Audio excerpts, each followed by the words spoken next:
দর্শক এই মুহূর্তে রাজধানীর উত্তরার এপিবিএন স্কুল অ্যান্ড কলেজ কেন্দ্রে আছেন সহকর্মী সাজ্জাদ জাহান। তিনি জানাচ্ছেন নির্বাচনী প্রস্তুতির খবর। সালাম স্টিল ভোটের গাড়ি নিয়ে আমরা রয়েছি ঢাকা 18 নির্বাচনী এলাকায়।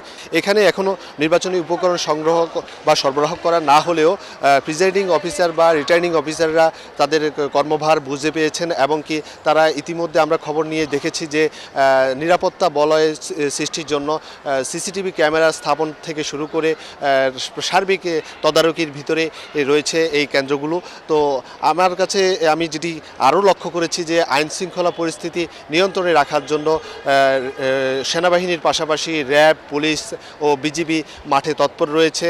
তো ভোটাররাও প্রত্যাশা করছে যে আগামী ত্রয়োদশ জাতীয় নির্বাচন যাতে সুষ্ঠু পরিবেশে সম্পন্ন হয়, যাতে কোনো রকম বিশৃঙ্খলা না হয়, এমনটাই প্রত্যাশা ভোটারদের এবং প্রার্থীরাও প্রত্যাশা করছেন যে একটি সুষ্ঠু নির্বাচনের মাধ্যমে তারা জয়লাভ করবেন। সালাম স্টিল ভোটের গাড়ি নিয়ে এই ছিল আমার কাছে সর্বশেষ।